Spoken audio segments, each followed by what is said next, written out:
प्रेरणा में आप सभी का हार्दिक अभिनंदन, हार्दिक स्वागत। आज के वीडियो में हम भागवत गीता के कुछ उन श्लोकों की चर्चा करेंगे जिनका संबंध कार्य कारण से अर्थात हमारे द्वारा किए गए कर्मों के फल से होता है, जिसको हम जानते हैं गीता के 15वें अध्याय के 9वें, 18वें अध्याय के 19वें और 20वें श्लोक के द्वारा। तो आज हम इन्हीं श्लोक के बारे में पढ़ें, उनको समझेंगे। इनका संबंध जीव यानी हम सभी द्वारा किए गए कार्यों तथा उसे प्राप्त होने वाले प्रतिफल से है, जिसे हम गीता में कार्य कारण के संबंध के रूप में जानते हैं। आज के समय में यदि हम भागवत गीता के इन श्लोकों का अर्थ समझ लेते हैं तो हमें हमारे दिमाग में चल रहे ऐसे अनेक प्रश्नों तथा उलझनों का उत्तर मिल जाता है जिस पर हमारे कर्म टिके हुए होते हैं।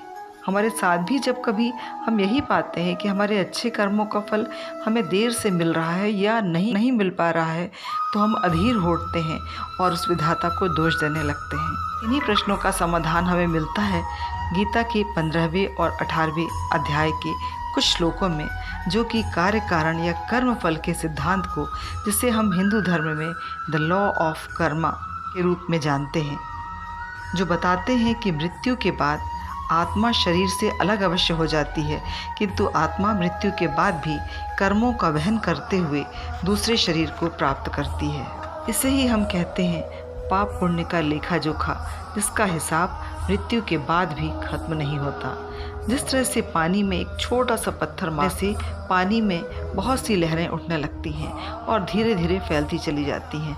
पत्थर कितना भी छोटा हो, पानी पर उठने वाली लहरें बड़ी होती चली जाती हैं। ठीक उसी तरह हमारे छोटे से छोटे कर्म या विचारों की प्रतिक्रिया अवश्य होती है। हमारा स्वयं का चरित्र, व्यक्तित्व, हम चाहे या ना चाहें, हमारे इन विचारों से विकसित होता है या निर्मित होता है। हमारा हिंदू धर्म मृत्यु के संबंध में यही मानता है, हमारे अच्छे या बुरे कर्म ही आत्मा की नई यात्रा में साथ चलते हैं। उसके अनुसार ही आत्मा को नया शरीर, उसका परिवार, स्थितियाँ या परिस्थितियाँ निर्मित होती हैं।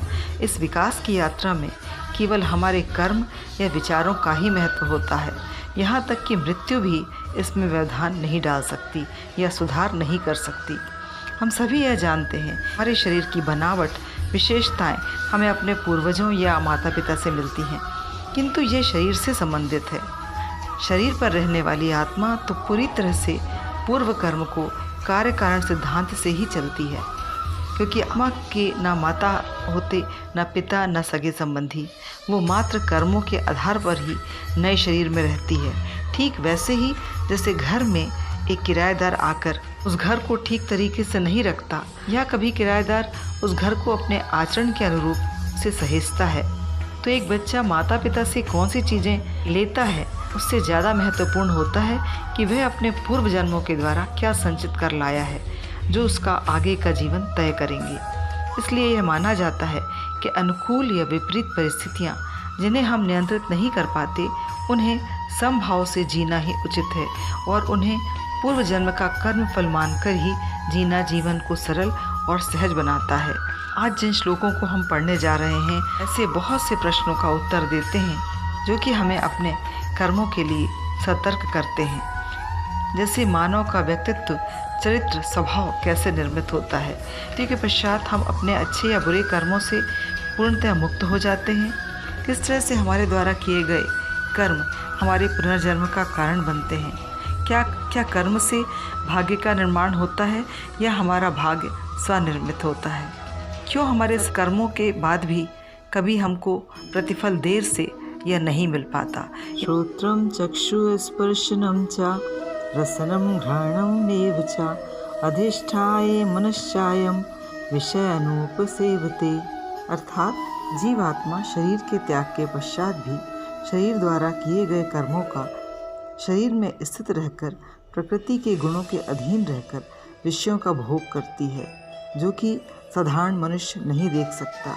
यह वही मनुष्य देख सकता है जिसकी बुद्धि ज्ञान से प्रकाशित है। Using the ear, the eye and the organs of touch, taste and smell, and the mind also, it enjoys the object of the senses. कार्य कारण कर्तृत्वे हेतु प्रकृति उच्यते, पुरुषः सुख दुःखानां भुक्तत्वे हितरुच्यते अर्थात महाभूतों काश, वायु, अग्नि, जल, पृथ्वी, शब्द, स्पर्श, रूप, रस, गंध तथा विषय, 5 इंद्रियां तथा वही करण तथा अंतःकरण द्वारा जो क्रियाएं होती हैं। श्री कृष्ण अर्जुन को स्वयं के शरीर तथा प्रकृति से अलग जानने को कहते हैं।